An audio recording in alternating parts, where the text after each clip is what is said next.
Hey guys, and welcome back to Battlefront updates and some more Star Wars Battlefront 2 content. In this video I wanted to go over 5 Easter eggs or 5 findings that you might have missed in the Battlefront 2 trailer, as well as some of the concept art around it. Some of these I have talked about in previous videos, some of them I haven't, so hopefully something in this video will be new to you. Starting off, we have this little Easter egg that has been going around the community since the reveal of the game.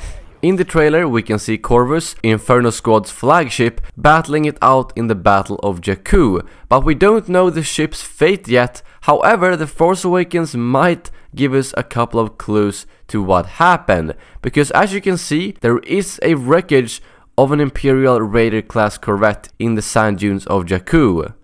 And if you look at the engines, you can very clearly see that it's a very similar ship to the Corvus, possibly even Corvus itself. No matter if this is the same ship or not, it's very cool to see, because previously the ship was only known through the Star Wars X-Wing miniatures game, which wasn't really considered canon. So the fact that this ship became canon through Battlefront 2, and then after that people actually realized that Corvus might have been in The Force Awakens, is pretty damn cool, and I'm assuming that after we played the Battlefront 2 campaign we will probably know if that is the same ship or not. I am a little bit doubtful though, considering that the Battle of Jakku takes place just a year or so after Return of the Jedi, so I don't think the ship will be lost that early on, considering that the entire campaign spans over 30 years. Moving on, you might have seen a couple of creatures pop up in the different concept arts and in the trailer, such as a Tauntaun, a Ronto, and the Wampa here in the background. And there's also another thing that a lot of people overlooked on Tatooine, the Eope. I'm sorry if I pronounced that horribly wrong, but it's not a creature I've heard named before, but you can see an Eope in the background of the clip from Mos Eisley.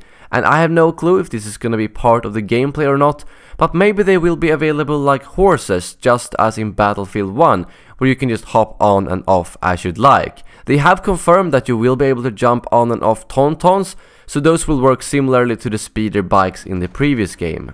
Something is pretty clear though, they seem to be a lot more open to actually adding creatures on the maps that you will play on, compared to the last game where all we got was lizards and a couple of Ewoks that you couldn't really interact with. Next up we have the last Jedi stormtroopers. If you look very carefully at the rendering of this First Order stormtrooper from the Battlefront 2 reveal, you can see that it has a couple of changes compared to The Force Awakens. The main thing being the mouthpiece that almost looks like it has teeth now. It's a very subtle difference, but this was actually rumored by Making Star Wars last October, that the stormtroopers in The Last Jedi are pretty much the same, except for the notable difference in the mouthpiece. So it's very cool to see that they're actually paying attention to small details like that, and big thanks to Star Wars Gaming Outpost for bringing this particular change to my attention. Next up we have the Republic officer. I know I've already talked about this in a video, but a lot of you tweeted me saying, no, you're wrong, this is a First Order stormtrooper. And I thought I would clarify that a little bit, because no, this is a Republic Navy officer and not a First Order officer.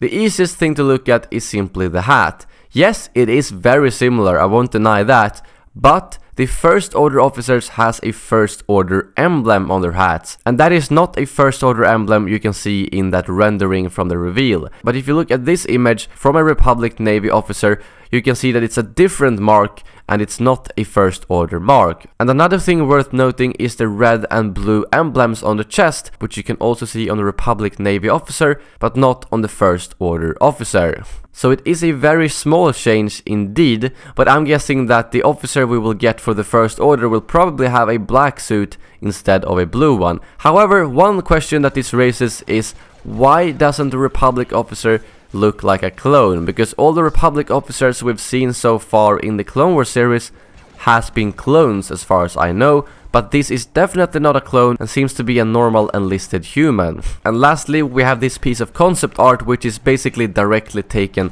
from the trailer, but I thought it was easier to show the concept art.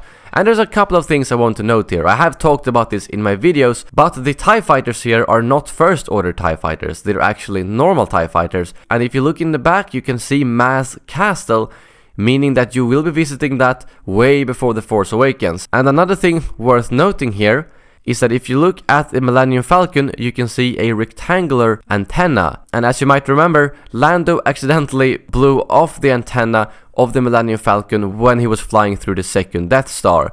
So this confirms a couple of things. It confirms that it isn't directly after Return of the Jedi, because obviously he had time to replace the antenna, and it also shows that it's not before Return of the Jedi, and it's not in The Force Awakens either due to the normal TIE fighters. So my guess is that this might be a year or a couple of months after Return of the Jedi, by the time that they still use normal TIE fighters, but after they replace the antenna. As I said in one of my previous videos, I think this might be part of the campaign, as I would love to hear a reason of why we are at Maz Castle again before The Force Awakens, as if this was a multiplayer map it would be a little bit strange, and it would have made a lot more sense with First Order TIE fighters. But that is all for this video. I hope you learned something new from it. If you found any cool Easter eggs yourself, feel free to leave a comment below and let me know. Thank you very much for watching, and as always, may the Force be with you.